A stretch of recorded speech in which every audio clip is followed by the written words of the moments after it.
मैं प्रोफेसर सबिन सिंह अपने video geography lecture series number 98 में आप सभी लोगों का स्वागत करता हूं। आज हम प्रायद्वीपीय भारत के पश्चिमी घाट पर चर्चा करेंगे। पश्चिमी घाट पर्वतमाला को सह्याद्री पर्वतमाला भी कहते हैं और पश्चिमी घाट पर्वतमाला उत्तर में तापी नदी के मुहाने अर्थात तापी नदी के माउथ से जो गुजरात में स्थित है प्रारंभ होकर दक्षिण में कन्याकुमारी तक 1600 किलोमीटर की लंबाई में फैला हुआ है। The western Ghat mountain range extends from the mouth of Tapi river in the north in Gujarat to Kanyakumari in the south for a length of 1600 kilometre. Tapi नदी को पहले ताप्ती नदी कहते थे, लेकिन वर्तमान समय में इसका नाम बदल करके तापी नदी कर दिया गया है। पश्चिमी घाट पर्वतमाला को सह्याद्री पर्वतमाला भी कहते हैं। Western Ghat mountain range is also known as Sahyadri mountain range और इसके 3 भाग होते हैं। उत्तरी सह्याद्री पर्वतमाला अर्थात उत्तरी पश्चिमी घाट पर्वतमाला, नंबर 2 मध्यवर्ती सह्याद्री पर्वतमाला middle western Ghat mountain range और तीसरा दक्षिणी सह्याद्री पर्वतमाला southern western Ghat mountain range. उत्तरी सह्याद्री पर्वतमाला और मध्यवर्ती सह्याद्री पर्वतमाला का अलगाव जो होता है वो 16 डिग्री नॉर्थ अक्षांश रेखा के द्वारा होता है और मध्यवर्ती सह्याद्री पर्वतमाला और दक्षिणी सह्याद्री पर्वतमाला का अलगाव जो होता है वो पाल घाट दर्रे के द्वारा या पलक्कड गैप के द्वारा होता है और यही जो है वह घाट जो है दर्रा जो है वो उत्तर में नीलगिरी पर्वतमाला को दक्षिण में अन्नामलाई पर्वतमाला से अलग करता है। पश्चिमी घाट की कई विशेषताएं हैं, जिनमें सबसे बड़ी विशेषता तो यह है कि इसमें कई बड़े बड़े दर्रे पाए जाते हैं। Mountain passes are there. लेकिन कुल मिलाकर के ये 1600 किलोमीटर की लंबाई में पश्चिमी घाट एक कंटिन्यूअस अविच्छिन्न पर्वत श्रेणी है, जबकि पूर्वी घाट डिसकंटिन्यूअस विच्छिन्न पर्वत श्रेणी है। पश्चिमी घाट में कई महत्वपूर्ण दर्रे हैं। अगर हम उत्तर से दक्षिण की तरफ बढ़ें तो सबसे उत्तर में कसारा घाट दर्रा, जिसे थाल घाट दर्रा भी कहते हैं, उसके बाद मालसेज घाट दर्रा, उसके बाद नैनो घाट दर्रा, नाने घाट दर्रा, उसके दक्षिण में आइए तो भोर घाट दर्रा। देखिए कसारा घाट दर्रा जो उत्तर में है वो मुंबई नासिक रेल रोड और रेल लाइन और रोड राजमार्ग पर स्थित है, जबकि भोर घाट दर्रा मुंबई से लेके पुणे रेलवे लाइन और सड़क मार्ग पर स्थित है। अब उसके दक्षिण में आते हैं तो तामिनी घाट दर्रा, उसके और दक्षिण में आते हैं तो कुंभरली दर्रा, फिर और आगे बढ़ते हैं अंबा घाट दर्रा, फिर अंबोली घाट दर्रा, फिर और दक्षिण में आते हैं तो पाल घाट या पलकघट दर्रा, और सबसे दक्षिण में आते हैं तो सेनकोट्टा दर्रा, जो कि कार्डमम पहाड़ियों और नागरकोइल के बीच में स्थित है। अगली विशेषता यह है कि वेस्टर्न घाट को नदियों ने कई छोटे छोटे पठारों में बांट दिया है, और ये पठार एक तरह से विस्तृत मेसा की तरह हैं। मेसा जैसे महाबालेश्वर पठार, पंचगनी पठार, माथेरान पठार, गारबेट्टा टेबललैंड इत्यादि। अब इनमें से महाबालेश्वर पठार जो है वह एक महत्वपूर्ण पर्यटन केंद्र है, और यहाँ की मृदुल जलवायु, खूबसूरत यहाँ का पर्यावरण, घाटियां और पर्वतीय दृश्य के कारण महाबालेश्वर पठार को कहते हैं पश्चिमी घाट का महाराजा, द किंग ऑफ वेस्टर्न घाट। मैं महाबालेश्वर पर गया हूं, उसका अध्ययन भी किया है, और तकरीबन 4 या 5 जर्मन जियोमॉर्फोलॉजिस्ट के साथ, जिसमें हमें नाम याद है कुछ, अन्ना ब्रेमर मैडम थी है, स्पेथ, और भी कई नाम जो इसमें याद नहीं है। और ये पूरा का पूरा महाबलेश्वर पठार जो है लैटराइट्स का बना हुआ है, यानी जो क्रिटेशियस पीरियड में जो लावा का प्रवाह हुआ था उसका जमाव इस पूरे वेस्टर्न घाट के ऊपर हो गया था, क्योंकि वेस्टर्न घाट तब तक इतना ऊंचा नहीं था, और उसका जो है अपक्षय होने के बाद जो बेसाल्ट थी वो अब लैटराइट में बदल गई। बगल में ही पंचगनी पठार है, वहां भी गया। ये छोटा पठार है, ये भी लैटराइट कैप्ट का बना हुआ, और चारों तरफ के इसके ढाल जो हैं खड़े स्कार्प स्लोप है, और कगार, चारों तरफ कगारों के फिर नीचे जाने पर रेक्टिलिनियर स्लोप एलिमेंट है, और सबसे नीचे कौन सा है, कॉनकेव एलिमेंट है स्लोप का। ये ढाल के तीनों तत्व वहां पर पाए जाते हैं।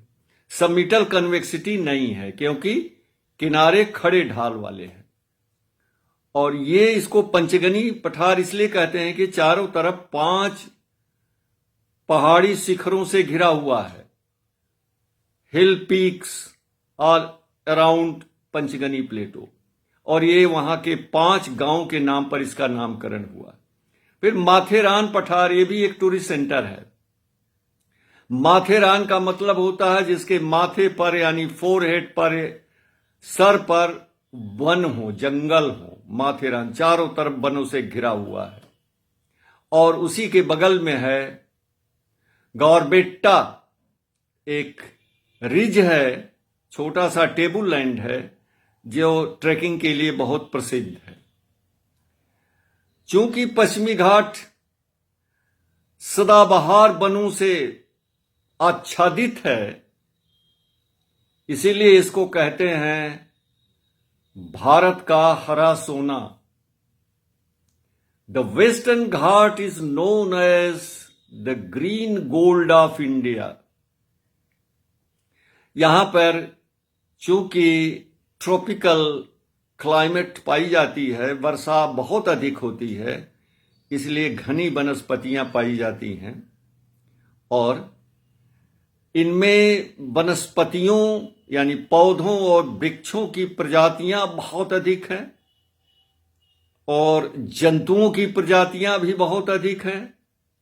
यानी पश्चिमी घाट की जैव विविधता, बायोडायवर्सिटी भारत में सबसे अधिक है, और यही जो है भारत का सबसे बड़ा बृहत्तम बायोडायवर्सिटी हॉट स्पॉट है। इसी में साइलेंट वैली भी स्थित है, जो विश्व प्रसिद्ध है। इसी तरह से पश्चिमी घाट को प्रायद्वीपीय भारत का जल मीनार कहते हैं। Western Ghat is also known as the water tower of peninsular India. जिस तरह से उत्तरी भारत का जल मीनार कौन सा है? हिमालय है। और ये प्रायद्वीपीय भारत का जल मीनार है। क्यों? क्योंकि पश्चिमी घाट से ही बड़ी बड़ी नदियां पूर्वी भाग से, पश्चिमी घाट के पूर्वी भाग से बड़ी बड़ी नदियां निकलकर दक्षिण पूर्व दिशा में होती हुई पूर्वी घाट पहाड़ को काट करके बंगाल की खाड़ी में गिरती हैं। जैसे गोदावरी नदी, कृष्णा नदी, कावेरी नदी और इनकी तमाम सहायक नदियां और छोटी नदियां, ये सतत वाहिनी नदियां हैं, पेरिनियल रिवर। क्यों? क्योंकि इनका उद्गम पश्चिमी घाट में स्प्रिंग से, जल स्रोतों से होता है।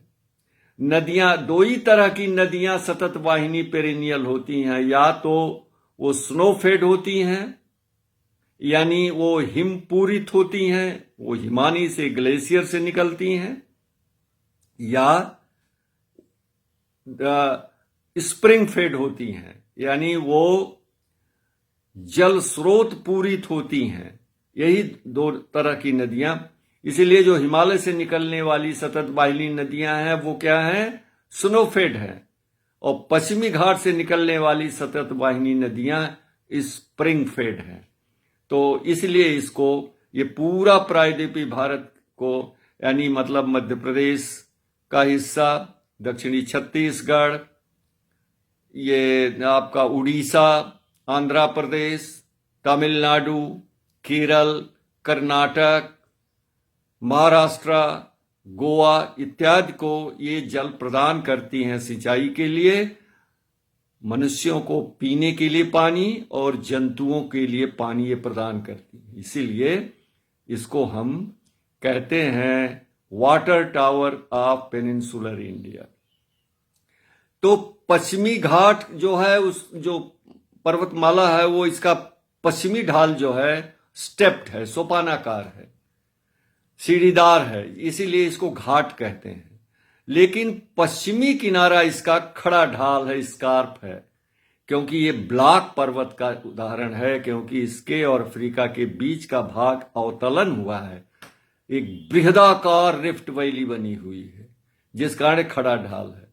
यही कारण है कि पश्चिमी घाट के पश्चिमी किनारे और तट के बीच की दूरी बहुत कम रह गई है।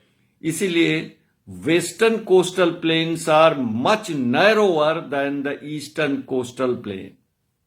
लेकिन जो नदियां पश्चिमी किनारे से निकलती हैं वो बहुत तेज प्रवाह वेग वाली होती हैं, फास्ट फ्लोइंग, उनका प्रवाह वेग बहुत अधिक होता है और ऊंचाई से निकलती हैं।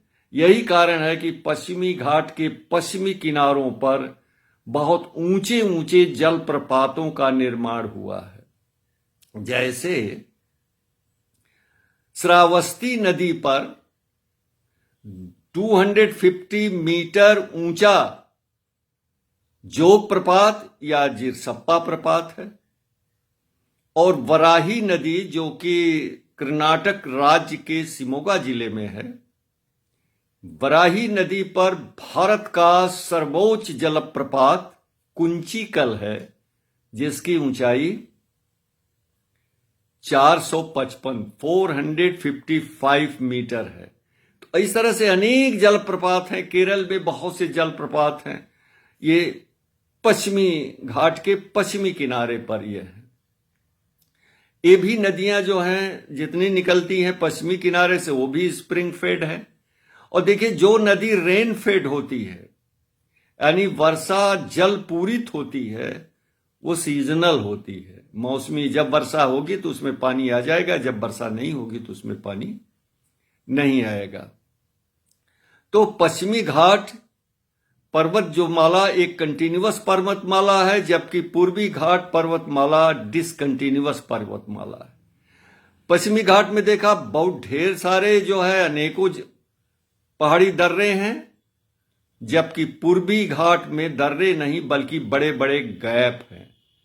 से महानदी, कृष्णा नदी, गोदावरी नदी, कावेरी नदी, इन नदियों ने पूर्वी घाट को काट करके चौड़े चौड़े गैप बना के प्रवाहित होती बंगाल की खाड़ी में गिरती।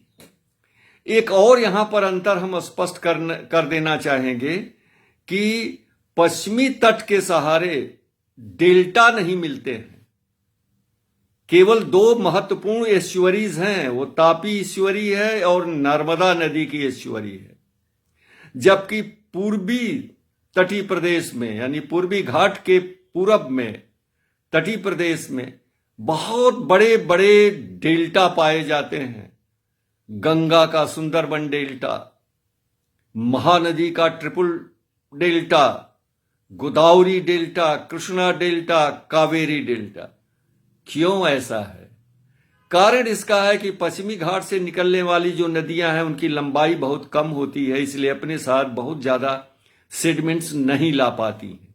जबकि पश्चिमी घाट के पूर्वी ढाल से निकलने वाली नदियां जैसे गोदावरी है, कृष्णा, कावेरी है इत्यादि, वो बहुत लंबी यात्रा तय करती हैं और इस बीच में अपर्दन के द्वारा ढेर सारा अवसाद प्राप्त कर लेती हैं, इसलिए वहां पर वो डेल्टा बनाती हैं। आज मैंने एक प्रश्न पूछा दिया था कि भारत के तटीय राज्यों में से किस राज्य की तट रेखा सबसे ज्यादा कटी फटी है। इसमें लोगों ने ज्यादातर जो उत्तर दिया है वो दो वर्गों में बांटते हैं। आधे से ज्यादा लोगों ने गुजरात को बताया है और खास करके बंगाल के हमारे मित्र जो हैं पश्चिम बंगाल के, उन्होंने बंगाल वो जो गंगा डेल्टा को बताया है, यानी पश्चिमी बंगाल के तट को बताया है। लेकिन एक सज्जन ने बताया कि जिसकी तटरेखा जितनी लंबी भी होगी वही उतनी कटी फटी होगी। ये कोई आधार सही नहीं है। कटी फटी तटरेखा का आधार उसकी लंबाई नहीं होता है। इस कारण वो लंबे हो सकते हैं लेकिन ये खास उसकी नहीं है, क्योंकि सबसे ज्यादा ब्रोकन जो कोस्ट लाइन है वो पश्चिम बंगाल की तटरेखा की है, उसके बाद केरल की है जहां पर कई अनेकों कयाल जिसको लैगून कहते हैं, दर्जनों जो लैगून हैं वो तट के सहारे स्थित हैं, जिससे उसमें काफी और तमाम इनलेट हैं, टाइडल इनलेट है, प्रवेश द्वार बने हुए हैं, टाइडल इनलेट्स बने हुए हैं, बैक वाटर्स हैं। नमस्कार जी।